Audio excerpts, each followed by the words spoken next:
The Mysterious Island by Jules Verne, Part 2, Chapter 7.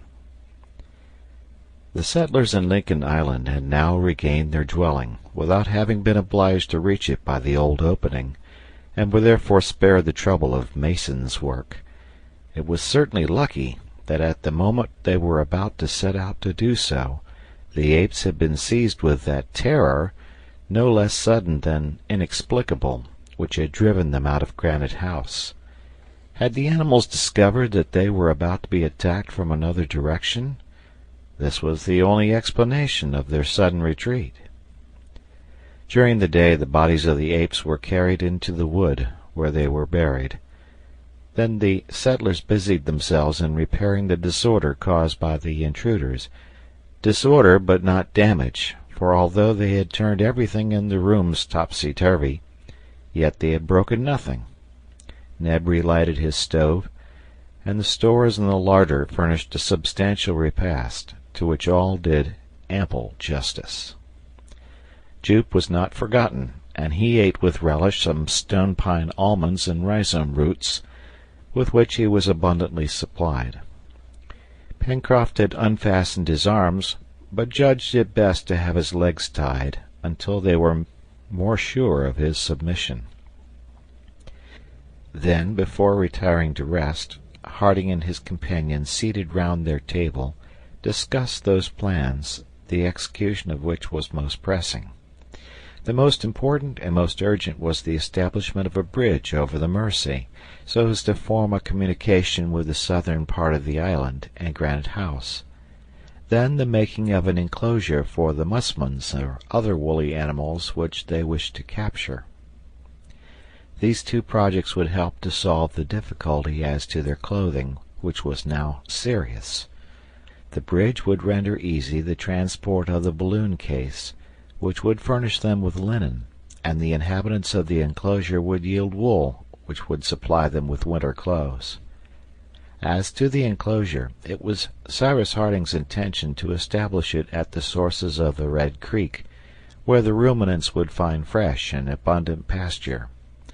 The road between Prospect Heights and the sources of the stream were already partly beaten, and with a better cart than the first, the material could be easily conveyed to the spot, especially if they could manage to capture some animals to draw it.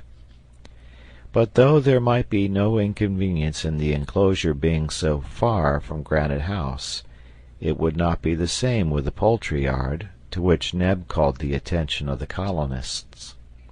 It was indeed necessary that the birds should be close within reach of the cook, and no place appeared more favorable for the establishment of the said poultry yard than that portion of the banks of the lake which was close to the old opening. Water birds would prosper there as well as others, and the couple of titimoose taken in their last excursion would be the first to be domesticated. The next day, the 3rd of November, the new works were begun by the construction of the bridge, and all hands were required for this important task. Saws, hatchets, and hammers were shouldered by the settlers, who, now transformed into carpenters, descended to the shore. There Pencroft observed, "Suppose that during our absence Master Jup takes it into his head to draw up the ladder which he so politely returned to us yesterday." "Let us tie its lower end down firmly," replied Cyrus Harding. This was done by means of 2 stakes securely fixed in the sand. Then the settlers, ascending the left bank of the Mersey, soon arrived at the angle formed by the river. There they halted, in order to ascertain if the bridge could be thrown across. The place appeared suitable.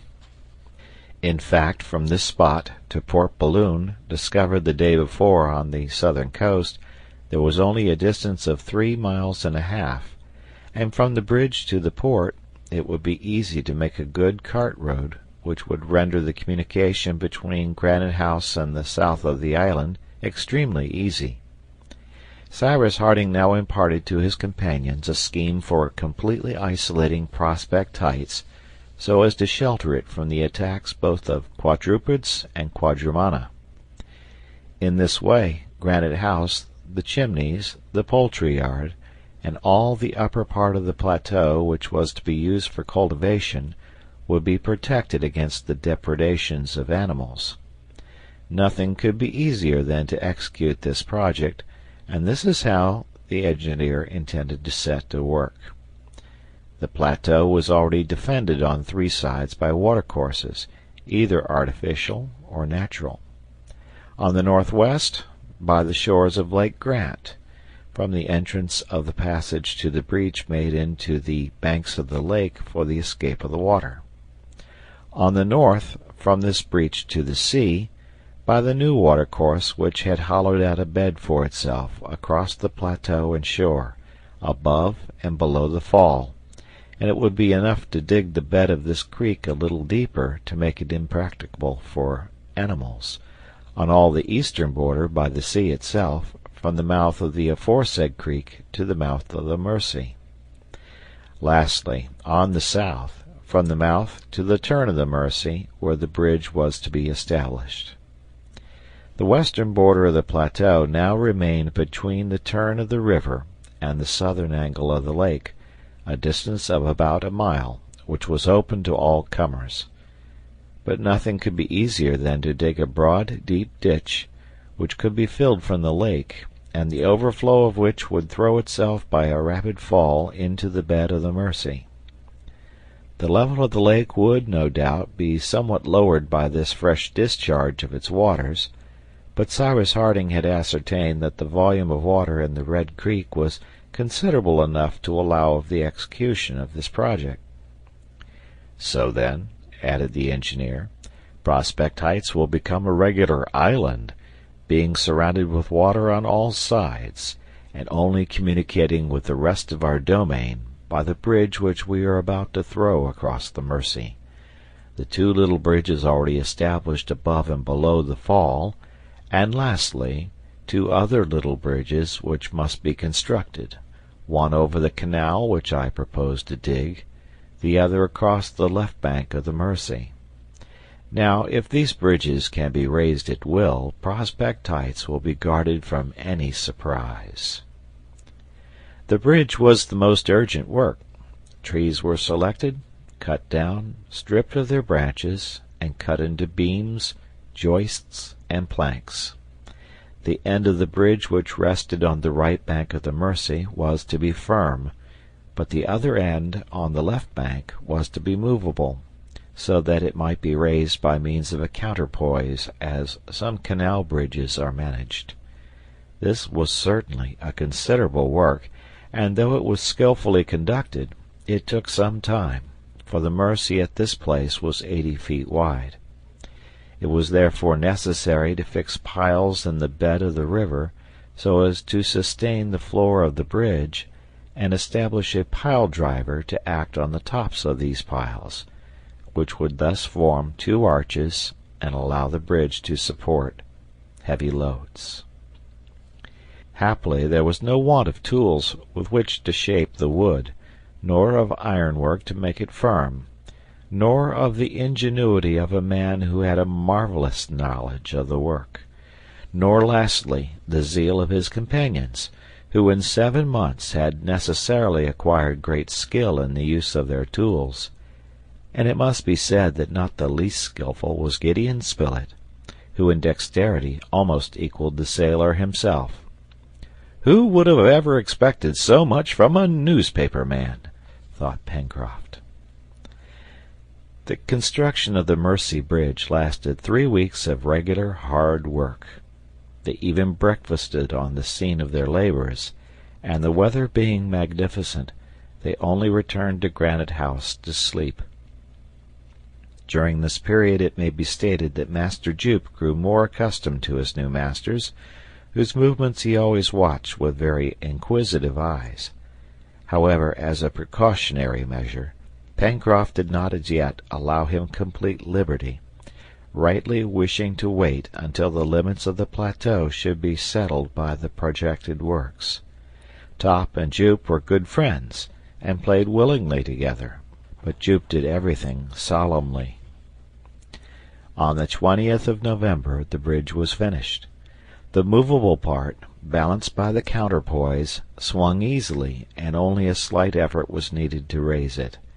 Between its hinge and the last crossbar on which it rested when closed, there existed a space of 20 feet, which was sufficiently wide to prevent any animals from crossing. The settlers now began to talk of fetching the balloon case, which they were anxious to place in perfect security. But to bring it, it would be necessary to take a cart to Port Balloon, and consequently necessary to beat a road through the dense forests of the far west. This would take some time. Also, Neb and Pencroft having gone to examine into the state of things at Port Balloon, and reported that the stock of cloth would suffer no damage in the grotto where it was stored, it was decided that the work of Prospect Heights should not be discontinued. "That," observed Pencroft, "will enable us to establish our poultry yard under better conditions, since we need have no fear of visits from foxes nor the attacks of other beasts.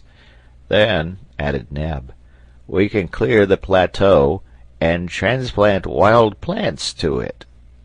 "And prepare our second cornfield!" cried the sailor, with a triumphant air.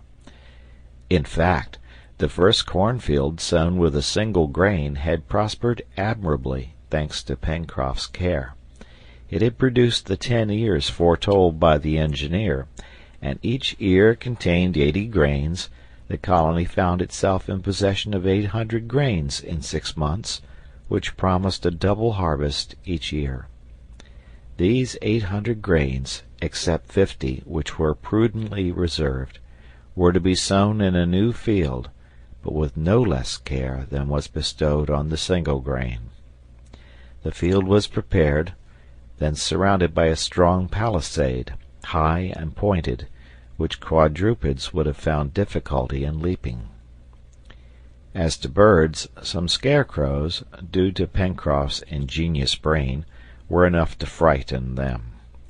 The 750 grains deposited in very regular furrows were then left for nature to do the rest. On the 21st of November, Cyrus Harding began to plan the canal which was to close the plateau on the west, from the south angle of Lake Grant to the angle of the Mercy. There was there 2 or 3 feet of vegetable earth, and below that granite. It was therefore necessary to manufacture some more nitroglycerin, and the nitroglycerin did its accustomed work. In less than a fortnight a ditch, 12 feet wide and 6 deep, was dug out in the hard ground of the plateau. A new trench was made by the same means in the rocky border of the lake, forming a small stream, to which they gave the name of Creek Glycerin, and which was thus an affluent of the Mercy. As the engineer had predicted, the level of the lake was lowered, although very slightly. To complete the enclosure, the bed of the stream on the beach was considerably enlarged, and the sand supported by means of stakes. By the end of the first fortnight of December these works were finished, and Prospect Heights, that is to say, a sort of irregular pentagon, having a perimeter of nearly 4 miles, surrounded by a liquid belt, was completely protected from depredators of every description. During the month of December the heat was very great. In spite of it, however, the settlers continued their work, and as they were anxious to possess a poultry yard, they forthwith commenced it. It is useless to say that since the enclosing of the plateau had been completed, Master Jup had been set at liberty. He did not leave his masters, and evinced no wish to escape. He was a gentle animal, although very powerful and wonderfully active. He was already taught to make himself useful by drawing loads of wood and carting away the stones which were extracted from the bed of Creek Glycerin. The poultry yard occupied an area of 200 square yards, on the southeastern bank of the lake. It was surrounded by a palisade, and in it were constructed various shelters for the birds which were to populate it. These were simply built of branches and divided into compartments, made ready for the expected guests.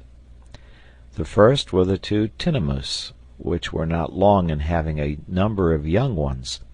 They had for companions half a dozen ducks, accustomed to the borders of the lake.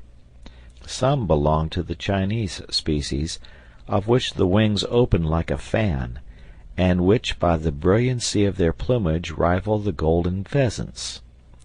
A few days afterwards, Herbert snared a couple of gallinaceae, with spreading tails composed of long feathers, magnificent electors, which soon became tame. As to pelicans, kingfishers, water hens, they came of themselves to the shores of the poultry yard, and this little community, after some disputes, cooing, screaming, clucking, ended by settling down peacefully, and increased in encouraging proportion for the future use of the colony. Cyrus Harding, wishing to complete his performance, established a pigeon-house in a corner of the poultry yard.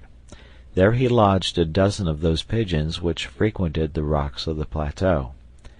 These birds soon became accustomed to returning every evening to their new dwelling, and showed more disposition to domesticate themselves than their congeners, the wood pigeons. Lastly, the time had come for turning the balloon case to use, by cutting it up to make shirts and other articles. For as to keeping it in its present form, and risking themselves in a balloon filled with gas, above a sea of the limits of which they had no idea, it was not to be thought of. It was necessary to bring the case to Granite House, and the colonists employed themselves in rendering their heavy cart lighter and more manageable. But though they had a vehicle, the moving power was yet to be found. And did there not exist in the island some animal which might supply the place of the horse, ass, or ox? That was the question. "Certainly," said Pencroft, "a beast of burden would be very useful to us, until the captain has made a steam cart, or even an engine, for some day we shall have a railroad from Granite House to Port Balloon, with a branch line to Mount Franklin." One day, the 23rd of December, Neb and Top were heard shouting and barking, each apparently trying to see who could make the most noise. The settlers, who were busy at the chimneys, ran, fearing some vexatious incident. What did they see? Two fine animals of a large size that had imprudently ventured on the plateau when the bridges were open. One would have said they were horses, or at least donkeys, male and female, of a fine shape, dove-colored, the legs and tail white, striped with black on the head and neck. They advanced quietly without showing any uneasiness, and gazed at the men, in whom they could not as yet recognize their future masters. "These are onagers!" cried Herbert. "Animals something between the zebra and the quagga." "Why not donkeys?" asked Neb. "Because they have not long ears, and their shape is more graceful." "Donkeys are horses," interrupted Pencroft. "They are moving powers, as the captain would say, and as such must be captured." The sailor, without frightening the animals, crept through the grass to the bridge over Creek Glycerine, lowered it, and the onagers were prisoners. Now, should they seize them with violence and master them by force? No. It was decided that for a few days they should be allowed to roam freely about the plateau, where there was an abundance of grass, and the engineer immediately began to prepare a stable near the poultry yard, in which the onagers might find food, with a good litter and shelter during the night. This done, the movements of the two magnificent creatures were left entirely free, and the settlers avoided even approaching them so as not to terrify them.